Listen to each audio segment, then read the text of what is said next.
غمخوار ہے علماء دیوبند، آقا کے وفادار ہے علماء دیوبند، اسلام کے غمخوار ہے علماء دیوبند، اللہ کے محبوب کے اور دین مبین کے ونعوذ بالله من شرور أنفسنا ومن سيئات أعمالنا من يهدي الله فلا مضل له ومن يضلل فلا هادي له ونشهد أن لا إله إلا الله وحده لا شريك له ونشهد أن سيدنا مولانا محمدا عبده ورسوله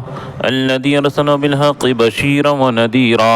وداعيا إلى الله بإذنه وسراجا منيرا أما بعد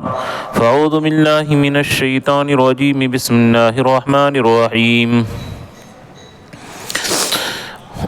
إنا لننصر رسلنا والذين آمنوا في الحياة الدنيا ويوم يقوم الأشهاد وقال الله تعالى في موضع آخر لتجدن أشد الناس عداوة للذين آمنوا اليهود والذين أشركوا وقال الله تعالى في موضع آخر ذلك بأن الله مولى الذين آمنوا وأن الكافرين لا مولى لهم. وعن ابي هريره رضي الله تعالى عنه قال قال رسول الله صلى الله عليه وسلم لا تزال طائفة من امتي ظاهرين على الحق حتى تاتي الساعة او حتى تقوم الساعة او كما قال عليه الصلاة والسلام. رواه ابن ماجه.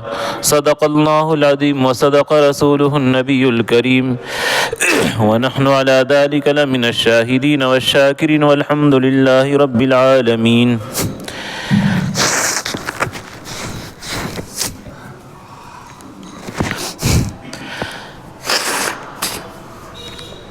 میرے محترم بزرگ اور دوستو، یہ بات ذہن میں ہماری رہنی چاہیے کہ قیامت تک کے جتنے حالات آنے والے ہیں وہ تمام حالات اور تمام چیزوں کو اللہ تعالیٰ نے اور اپنے نبی صلی اللہ علیہ وسلم کے زبانی بیان کروا دیا ہے، اور یہ ہم لوگوں کی بڑی بے وقوفی ہوگی بلکہ ایمان کی کمی ہوگی کہ اللہ اور رسول جس چیز کو بیان کریں اور اس کے خلاف ہم نعوذ باللہ عقیدہ رکھیں، ایمان ہی کا خطرہ ہے، اس کے خلاف ہم نظریات قائم کریں، یہ ایمان ہی کا خطرہ ہے. چنانچہ آیت کریمہ نے جو میں نے آپ کے سامنے پڑھی، اس میں اللہ تعالیٰ فرماتے ہیں لَتَجِدَنَّ أَشَدَّ النَّاسِ عَدَاوَةً لِلَّذِينَ آمَنُوا الْيَهُودَ وَالَّذِينَ أَشْرَكُوا، کہ تو لوگوں میں سب سے زیادہ دشمنی کرنے والا مسلمانوں سے کن کو پائے گا؟ لَتَجِدَنَّ أَشَدَّ النَّاسِ، اشد عربی میں یہ اس میں تفضیل کا صیغہ استعمال ہوتا ہے. اس میں تفضیل کا مطلب ہوتا ہے کسی چیز کی ہائی ایکسیس سے چیز کو بیان کرنے کے لیے، کسی چیز کے ایکسیس اور حد سے زیادتی کو بیان کرنے کے لیے اسم تفضیل کا صیغہ استعمال ہوتا ہے. جیسے مثال کے طور پر کہ یہ کہتے ہیں کہ اردو میں کہ علامہ اقبال سب سے بڑے شاعر ہیں تو یا ان سے بڑے شاعر ہیں، تو ان کی شاعر یہ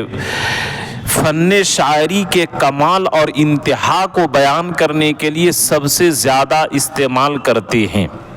اسی طرح یہاں پر اشد کا لفظ استعمال کیا کہ سب سے زیادہ مسلمانوں سے، ایمان والوں سے دشمنی کرنے والے کائنات میں اور دنیا میں کون لوگ ہوں گے، تو اللہ تعالیٰ نے دو لوگوں کا نام لیا. الیہود، ایک تو یہودی لوگ، دوسرا والذین اشرکوا، دوسرا مشرک لوگ.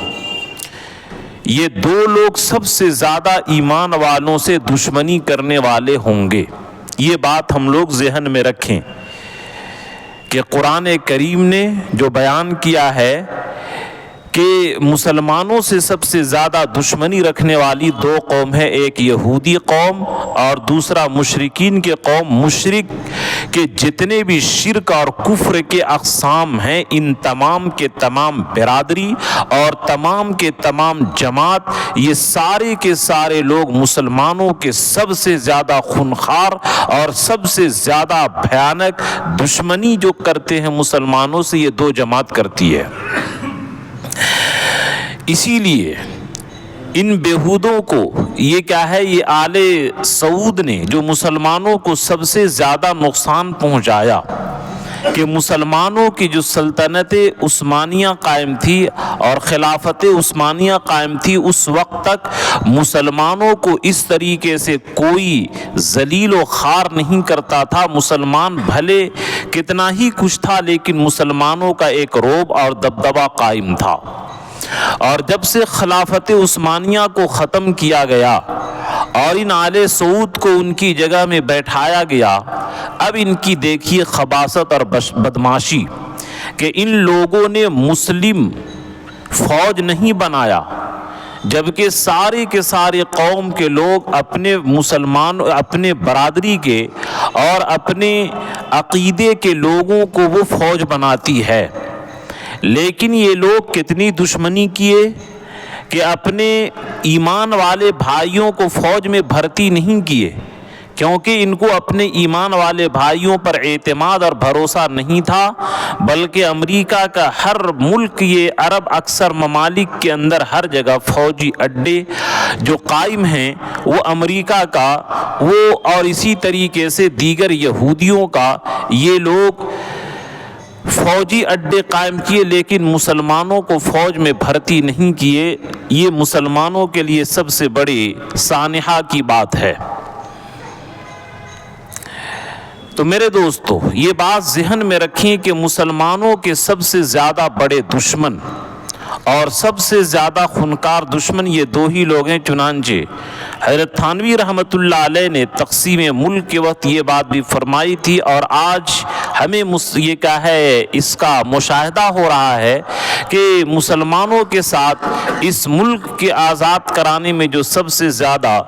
یہ آپ آگے کے صف میں اس طریقے سے ذہن منتشر ہوتا ہے، جو بھی آپ سامنے بیٹھتے ہیں وہ ایسا کام نہ کریں جس سے ذہن میرا منتشر ہو۔ بات کرنے والے جب توجہ سنتے ہیں تو اس سے بولنے والے کو بھی اللہ تعالیٰ الہام کرتے ہیں۔ جس طرح بچے کے دودھ کی طلب ہوتی ہے تو ماں کے یہ چھاتی میں اللہ تعالیٰ دودھ کو داخل کر دیتے ہیں، اسی طرح برائے مہربانی نئے ہو یا پرانے ہر جگہ یہ آپ مجلس کے آداب کا خیال رکھیں۔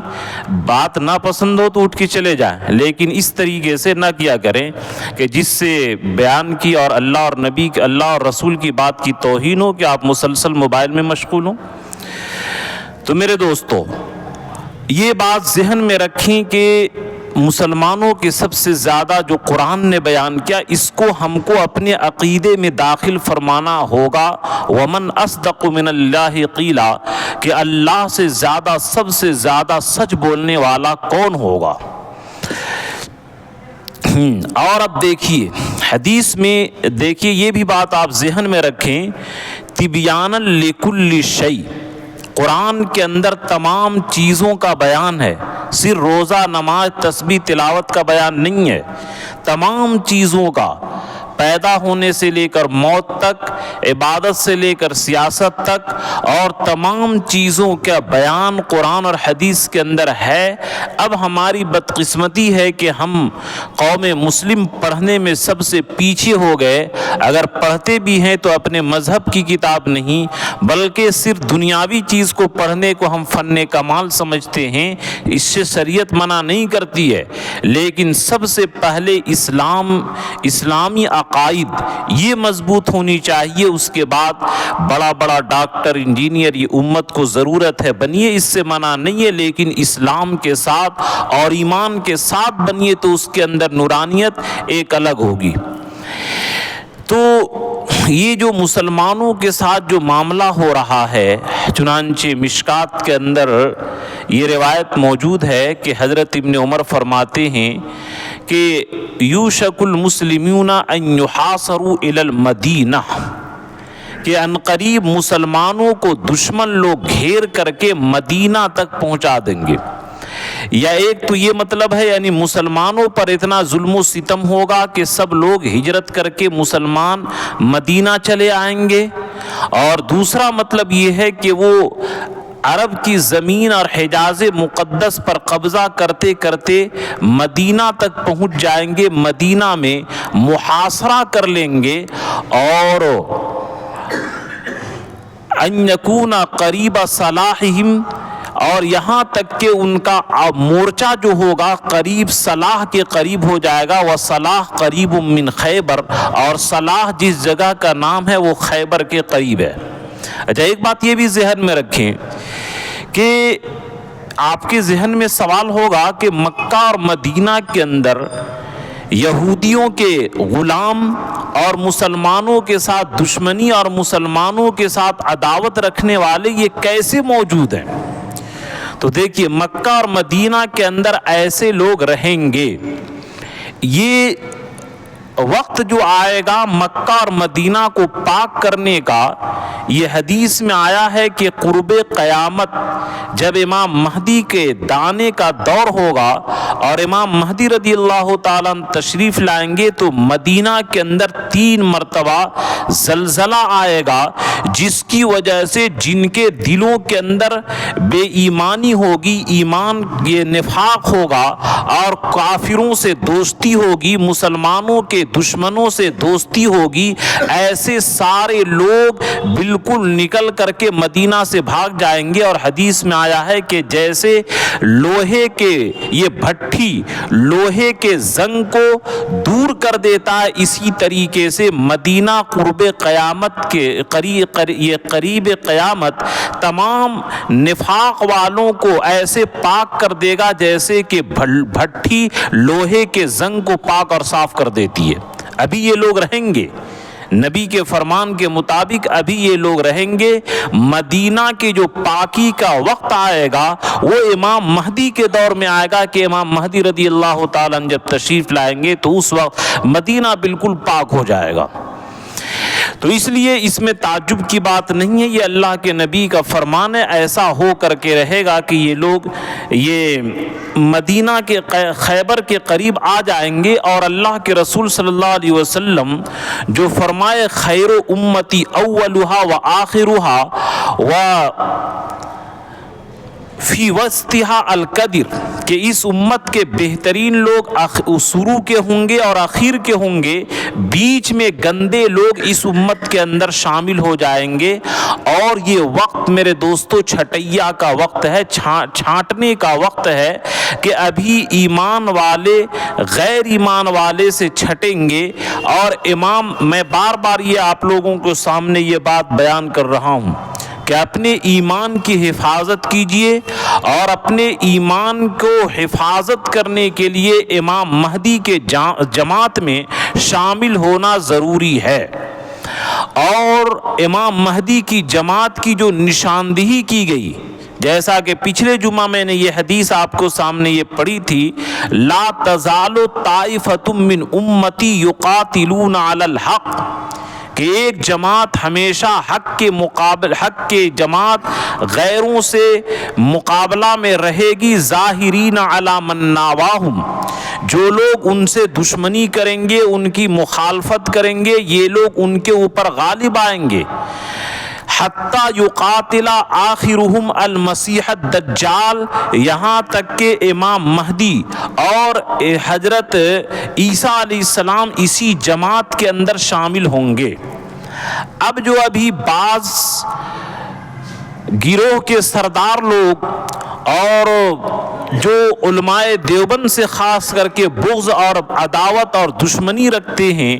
اور امت سے صرف پیسہ ایٹھتے ہیں اور اپنا جیب بھرنا اور پیٹ بھرنا کے علاوہ اور کوئی ان کا مقصد نہیں ہوتا ہے، وہ لوگ کہتے ہیں کہ جتنے بھی آتنکواد ہیں وہ سب کے سب دیوبند سے جڑے ہوئے ہیں، دیوبند کے علاوہ کسی جماعت میں آتنکواد نہیں ملیں گے۔ نعوذ باللہ، امام مہدی کی جماعت کو اور عیسیٰ علیہ السلام کی جماعت کو جن کو اللہ کے نبی نے فرمایا ظاہرین علی من ناواہم کہ جتنے بھی دنیا کے لوگ مخالفت کریں گے یہ لوگ کبھی بھی ہار نہیں سکتے. دیکھیے شہید ہونا یہ تو خوش قسمتی کی بات ہے. ناکامی کہتے ہیں میشن کو ناکام ہو جانا. چنانچہ آپ دیکھ رہے ہیں کہ اس جماعت نے ٹینک کا مقابلہ گلیل سے اور لاٹھی اور ڈنڈا سے کیا اور 20 سال کے بعد اللہ تعالیٰ نے کیسے ان کے دشمنان کو ذلیل کر کے اس سرزمین سے نکالا یہ آپ کے سامنے موجود ہے. ان چیزوں پر آپ غور کیجئے تو اصل چیز مجھے جو بیان کرنا ہے یہ وقت چھٹائی کا چل رہا ہے. کون لوگ امام مہدی کی جماعت میں شامل ہو کر کے اپنا ایمان محفوظ رکھیں گے اور کون لوگ امام مہدی کے خلاف بول کر کے ان سے عداوت رکھ کر کے ان سے دشمنی رکھ کر کے پیسہ بٹورنے کی چکر میں امت کو گمراہ کرنے کی چکر میں کون لوگ ان کی مخالفت کریں گے. یہ سب کے سب اپنے آپ کو گریبان میں ڈال کر کے یہ سوچنے کا وقت ہے. چنانچہ اللہ کے رسول صلی اللہ علیہ وسلم جو یہ فرمائے تھے کیف تہلک امہ یہ میری امت محمدیہ کیسے ہلاک ہو سکتی ہے. امت محمدیہ کو کوئی دشمن ایسا پیدا ہو ہی نہیں سکتا ہے جو بالکل صفِ ہستی سے مٹا دے. کوئی ماں کا لال اور کسی ماں نے ایسے آدمی کو جنم نہیں دیا ہے جو پورے امت مسلمہ کو بالکل زمین سے صاف کر دے. ایسا ہو ہی نہیں سکتا ہے. اس بات کو آپ اپنے دل کے اندر یہ بیٹھا لیجئے کہ لاکھ یہ کہیں کہ اس سرزمین کو نعوذ باللہ مسلمانوں سے مکت کر دینا ہے اور مسلم مکت یہ دیش بنانا ہے ایسا ہو ہی نہیں سکتا ہے. نبی کا فرمان ہے کیف تہلک امہ یہ امت بالکل صفِ ہستی سے ختم ہو جائے ایسا نہیں ہو سکتا ہے. انا اولها میں اس امت محمدیہ کا شروع کا ہوں والمہدی وسطها اور امام مہدی بیچ کے ہوں گے والمسیح آخرها اور اس امت کی آخری قیادت اور باغ ڈور جو سنبھالیں گے حضرت عیسیٰ علیہ السلام سنبھالیں گے. یہ امت کبھی بھی برباد اور صفِ ہستی سے نہیں مٹ سکتی ہے. شہادت ہونا ایک الگ ہے اکا دکا مارا جانا ایک الگ ہے اور مسلمانوں کی شہادت ہوگی یہ ایک الگ چیز ہے لیکن یہ زمین مسلمانوں سے پاک ہو جائے ایسا ہو ہی نہیں سکتا ہے. یہ دل کے اندر بیٹھا لیجئے نبی کے فرمان پر یقین رکھیے. لیکن نبی صلی اللہ علیہ وسلم ایک بات فرمائے تھے وَلَكِنْ بَيْنَ ذَلِكَ فَيْجٌ آوَجُ لیکن اس کے درمیان میری امت میں سے کچھ لوگ گمراہ پیدا ہوں گے. آوج کا لفظ استعمال ہوا ٹیڑھا جن کا عقیدہ جن کا عمل جن کا مشن نبی کے خلاف اسلام کے خلاف قرآن کے خلاف حدیث کے خلاف اس امت مسلمہ کے اجماع کے خلاف یہ امت ایسے ٹیڑھے لوگ گمراہ لوگ پیدا ہوں گے. لیکن سنو اس امت کا انجام لیسو منی ان لوگوں کو جو گمراہی کی بات کریں گے ان لوگوں کی جو یہ میرے مشن کے خلاف بات کریں گے اور میرے دشمنان کے حمایت کریں گے ان لوگوں کا تعلق مجھ سے نہیں ہوگا ولا انا منہم اور نہ میرا تعلق ان لوگوں سے ہوگا. اب اس حدیث کے مطابق یہ تھرمامیٹر ہے حدیث یہ میں جو بیان کیا یہ حدیث کیف تہلک امہ کہ یہ امت کیسے ہلاک ہو سکتی ہے. شروع میں بیچ میں امام مہدی اور اخیر میں عیسیٰ علیہ السلام لیکن بیچ میں گمراہ والے لوگ اور گمراہ جماعت پیدا ہوگی جو نعوذ باللہ نبی کے ماننے والوں کو لوگ آتنکواد کہیں گے. حالانکہ نبی صلی اللہ علیہ وسلم کی امت سے زیادہ رحم دل اور نبی صلی اللہ علیہ وسلم کی امت سے زیادہ یہ فائدہ پہنچانے والا کوئی نہیں نہیں ہے۔ اس کی شہادت جب حضرت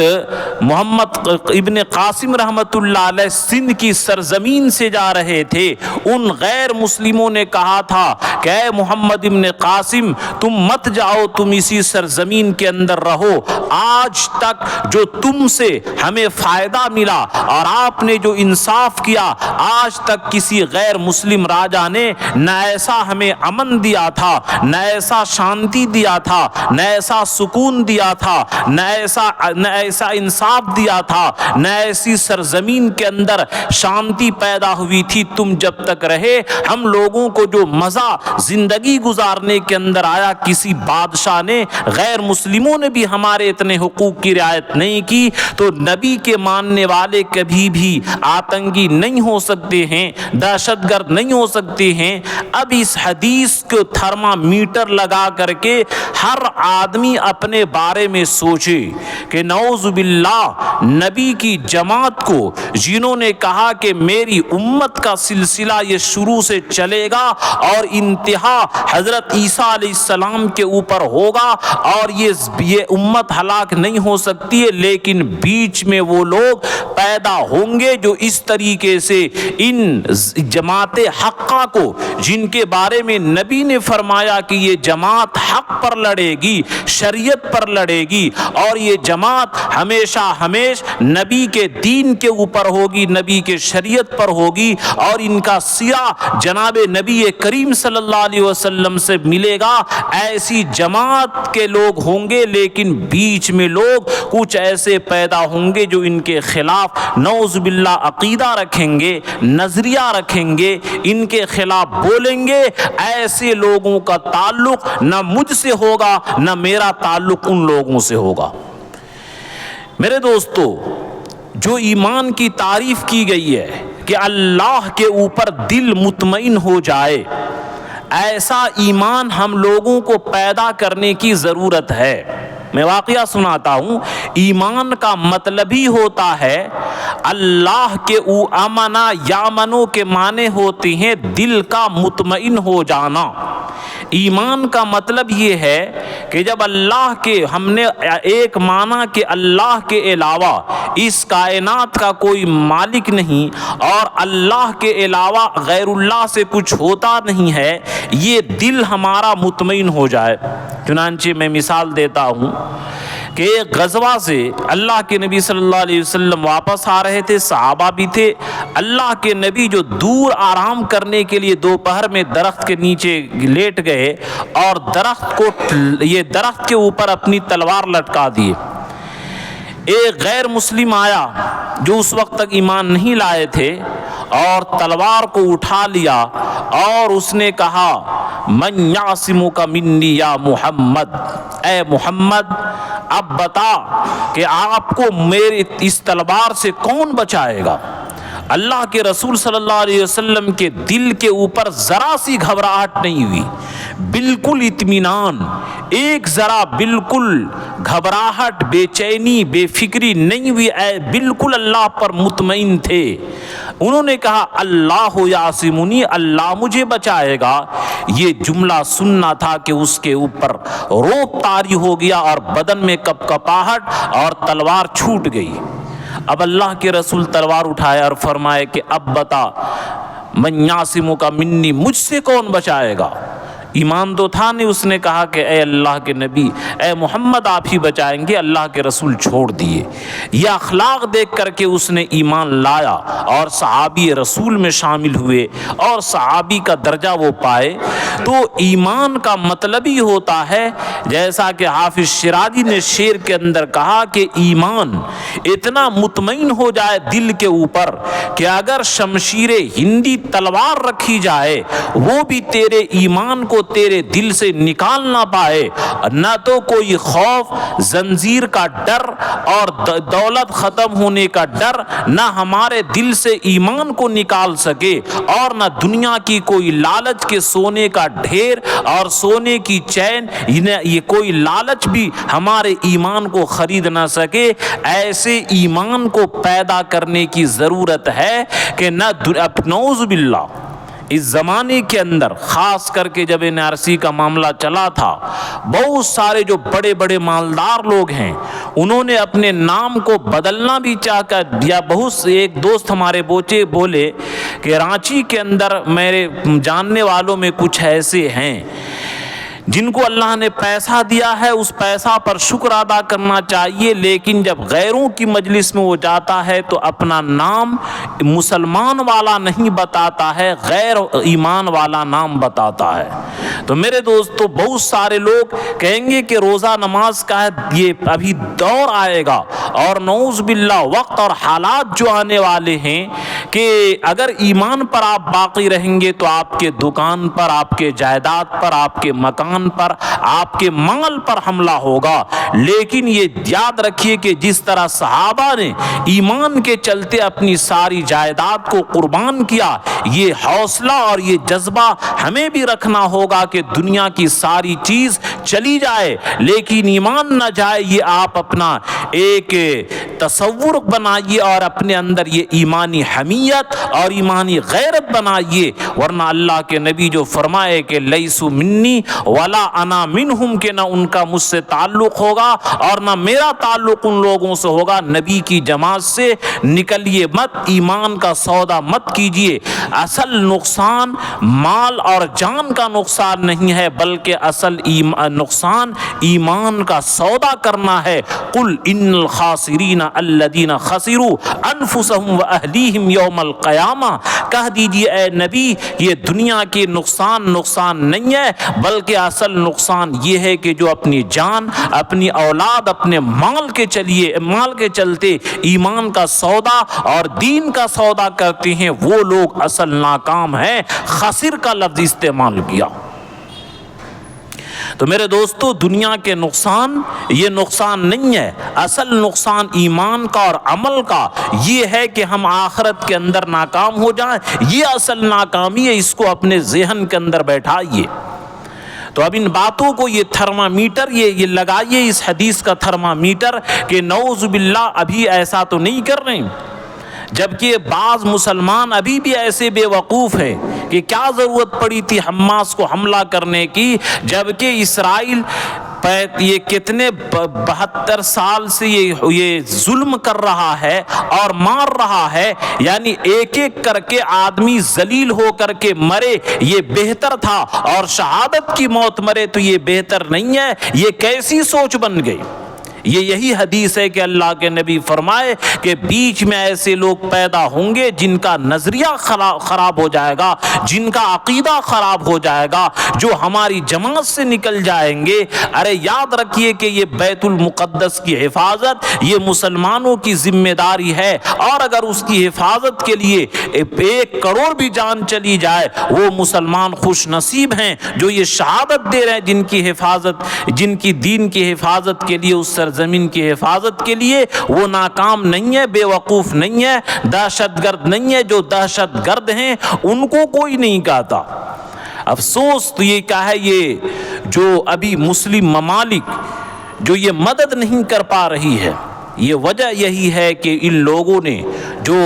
خلافت عثمانیہ کو جو ختم کیا اور آل سعود جو اپنے لوگوں کو بیٹھایا، ایسی لوگوں کے جن کے اندر ایمانی حمیت، ایمانی غیرت نہیں ہے۔ تو میرے دوستو، ہم لوگ اپنے ایمان کو مضبوط رکھیں اور نبی صلی اللہ علیہ وسلم کے مطابق اپنے عقیدے کو رکھیں، اور یاد رکھیں کہ جو میں شروع میں یہ جملہ کہا تھا اور قرآنی آیت قرآنی میں نے جو پڑھی آپ کے سامنے، وہ بھی ذہن میں رکھیں۔ لَتَجَدَنَّ أَشَدَّ النَّاسِ عَدَاوَةً لِلَّذِينَ آمَنُوا الْيَهُودُ وَالَّذِينَ أَشْرَكُوا، کہ مسلمانوں کے اس روئے زمین کے اندر سب سے بڑے 2 دشمن ہیں، ایک یہودی لوگ اور دوسرا مشرکین لوگ۔ یہ قرآن کا فرمان ہے، اور قرآن کے فرمان میں کوئی کسی طرح کی شک نہیں ہے. اسی لیے اللہ نے شروع میں اعلان کیا الف لام میم ذالک الکتاب لا ریب فی. یہ ایسی کتاب ہے جس کے الفاظ میں، جس کے معنی میں، جس کے احکام میں، جس کے فرمان میں کوئی شک نہیں ہے قیامت تک. ومن اصدق من اللہ قیلا، اللہ سے زیادہ سچ بولنے والا کون ہوگا؟ یہ ہم لوگوں کو ذہن میں بیٹھانا چاہیے. یہ جو اللہ کے رسول صلی اللہ علیہ وسلم نے جو طریقہ بیان کیا، اور میں یہ بار بار کہہ رہا ہوں کہ جو بیچ میں ابھی چھٹائی کا دور آ چکا ہے میرے دوستو، امام مہدی کا جو دور آئے گا تو آدمی کو، مسلمانوں کو آگ کا دریا اور خون کا نہر پار کرنا پڑے گا. بڑا وقت آنے والا ہے. چنانچہ امام مہدی کے جو آنے کا دور بیان کیا گیا، حتی لا یجدا ملجأ یلجأ الیہ من الظلم. امام مہدی ایسے وقت میں آئیں گے جبکہ مسلمانوں کو کوئی پناہ دینے والا نہیں ہوگا. ایسے وقت میں آئیں گے اور اللہ کے رسول صلی اللہ علیہ وسلم نے بیان فرما دیا کہ یہ دین اسلام محفوظ رہے گا. قرآن نے بھی بیان کیا اور اللہ کے رسول صلی اللہ علیہ وسلم حدیث میں بھی بیان کیے ہیں، لا یزال امتی امت قائمۃ بامر اللہ. ایک جماعت اللہ کے احکام کو، اللہ کے پیغام کو، اللہ کے دین کو لے کر کے ہمیشہ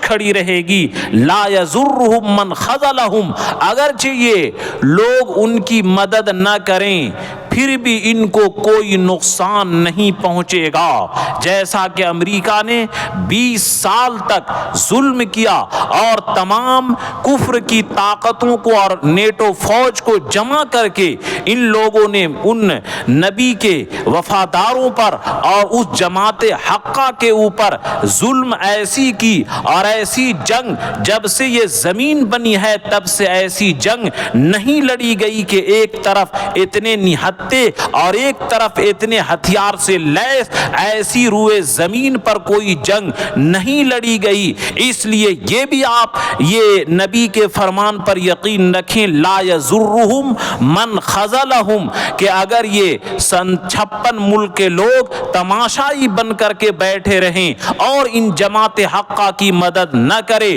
تو بھی انشاءاللہ ان کی ناکامی نہیں ہوگی. نبی کا مہر لگ چکا ہے، لا یضرہم من خذلہم، کہ جو ان کی مدد نہ کریں گے، ان کی تعاون نہ کریں گے، ان کے پاس ہتھیار نہ بھیجیں گے، ان کی حمایت میں نہ بولیں گے، پھر بھی اگرچہ شہادت ملے، یہ شہادت ملنا ناکامی نہیں ہے، یہ تو کامیابی ہے جس کی تمنا نبی صلی اللہ علیہ وسلم بھی کیے. اللہ کے رسول فرمائے لا یضرہم من خذلہم، کہ جو ان کی مدد نہیں کرے گا وہ لوگ کبھی بھی یہ ذلیل نہیں ہو سکتے، ہار نہیں سکتے. ولا من خالفہم، اور اسی طریقے سے جو ان کی مخالفت کرے گا، ان کے خلاف بیان بازی کرے گا، وہ بھی یا ان کی مخالفت کرنے سے بھی اس جماعت کی ہار نہیں ہو سکتی، اور اس جماعت کو مدد کوئی نہ کرے پھر بھی اس جماعت کی ہار نہیں ہو سکتی. حتی یاتی امر اللہ،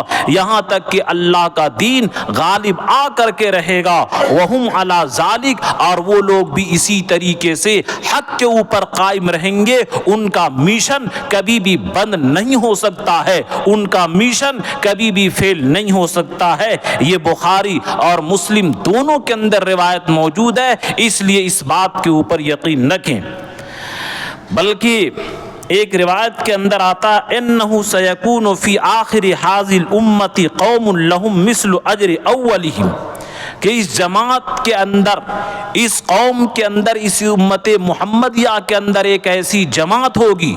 جن کو اجر ایسا ملے گا جیسا کہ اس امت کے پہلے لوگوں کو یعنی صحابہ کو جو ثواب مل رہا تھا اسی طریقے سے ان کو بھی ملے گا. یأمرون بالمعروف، نیکی کا حکم کریں گے، وینہون عن المنکر، اور یہ منکرات کو روکیں گے، ویقاتلون اہل الفتن، اور اہل فتنہ سے یہ لوگ مقابلہ کریں گے. اس کے اندر علماء بھی شامل ہے کہ جو فتنہ حدیث کے نام پر جو گمراہی پھیلاتے ہیں ان کا مقابلہ کریں۔ چنانچہ ملا علی قاری رحمۃ اللہ علیہ لکھے حاضل حدیث شاملۃ للعلماء حیزن حتی قیل المراد بہم علماء الحدیث، کہ جو علماء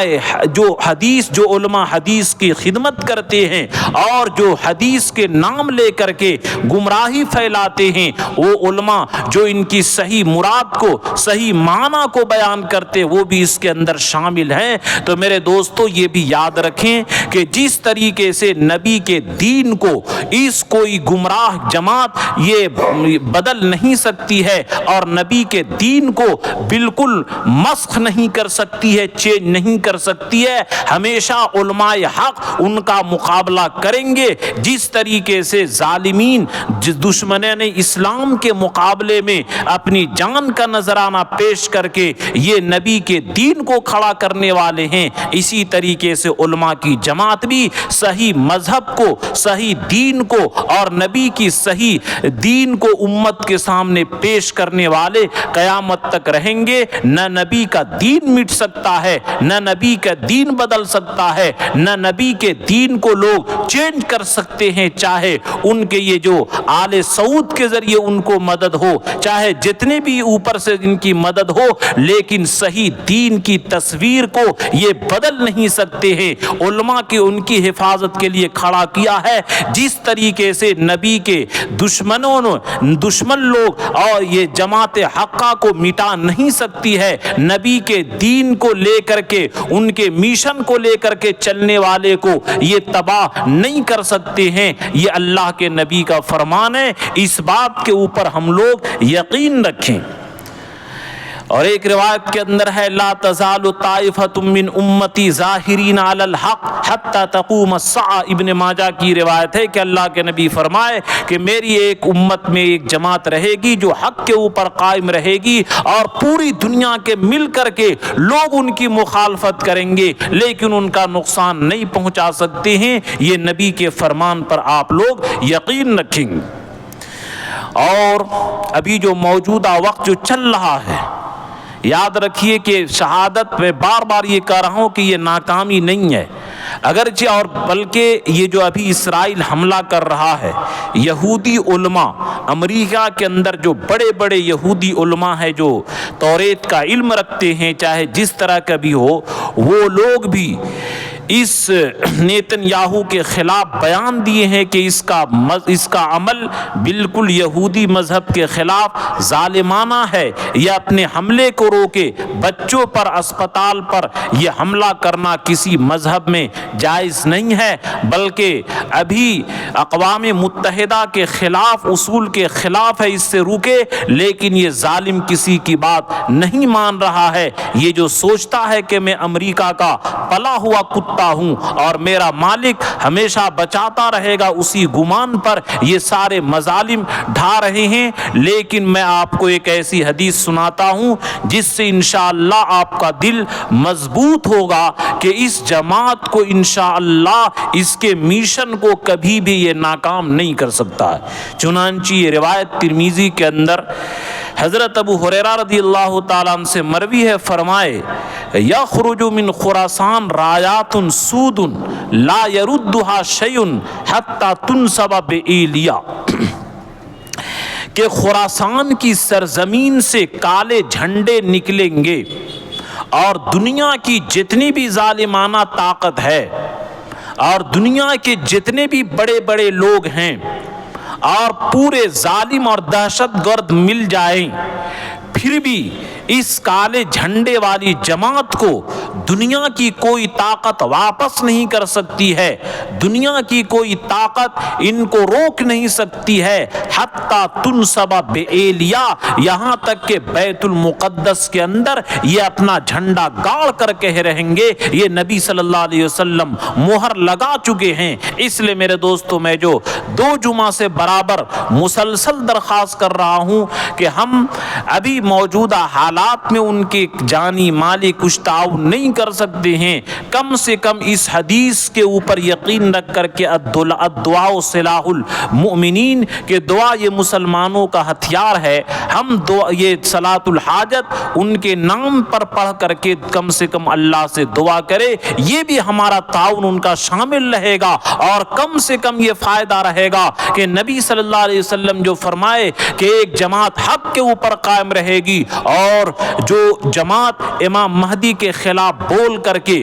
ان سے دشمنی کر کے جو یہ اس طریقے سے کرے گی، یاد رکھیے گا کہ وہ جماعت ہمیشہ ناکام رہے گی، اور نبی صلی اللہ علیہ وسلم فرمائے کہ اس کا تعلق مجھ سے نہیں اور میرا تعلق ان لوگوں سے نہیں، اپنے اس کی برکت سے اللہ تعالیٰ ہو سکتا ہے ہمارے ایمان کی حفاظت کرے کہ یہ بندہ جتنی بھی طاقت ہے اتنی تو کر رہا، جیسا کہ آپ لوگ ابراہیم علیہ السلام کے بارے میں سنے ہوں گے کہ جب نمرود نے اتنی زبردست آگ جلائی تھی ابراہیم علیہ السلام کو جلانے کے لیے کہ اوپر سے جو بھی پرندہ گزرتا وہ پرندہ جھلس کر کے اس آگ کے اندر مر جاتا، لیکن مینڈھک چاہے ایک دو مشکل سے 4-5 قطرہ مینڈھک کے منہ میں پانی آئے گا، مینڈھک پانی لے کر کے ابراہیم علیہ السلام کے آگ کو بجھانے کے لیے گیا، اللہ تعالیٰ کو مینڈھک کا یہ عمل پسند آیا، اسی لیے شریعت میں مینڈھک کو مارنے سے منع ہے کہ اس نے ابراہیم علیہ السلام کے جو بھی بیچارہ اپنی طاقت تھی، جتنی اپنی طاقت تھی اتنے استعمال کیا۔ اسی طرح ہم لوگ یہ صلاۃ الحاجت پڑھ کر کے یہ ان کے لیے دعا کریں گے، اس کی برکت سے اللہ تعالیٰ ہمارے ایمان کی حفاظت کریں گے، اور آگے جو پرفتن دور آنے والا ہے اس وقت بھی ہمیں پائے استقامت اور ہمارے قدموں کو اللہ تعالیٰ جمائیں گے، یہ کم سے کم فائدہ ہوگا۔ تو سب سے گزارش ہے کہ پھر ایک بار وعدہ کیجئے کہ انشاءاللہ صلاۃ الحاجت پڑھ کر کے روزانہ دعا کریں گے انشاءاللہ۔ اللہ تعالیٰ ان محافظین فلسطین کی حفاظت فرمائے، اور دنیا کے جس سرزمین کے اندر جس کے بارے میں نبی صلی اللہ علیہ وسلم نے بشارت دی ہے کہ قیامت تک یہ حق کے بارے میں لڑتے رہیں گے، اس جماعت کی اور محافظین فلسطین کی اور جتنے بھی حق کے مقابلے میں، دین کے مقابلے میں جو بھی مدد کر رہے ہیں تمام لوگوں کی حفاظت فرمائے، اور دنیا کے جتنے مسلمان ہیں سارے مسلمان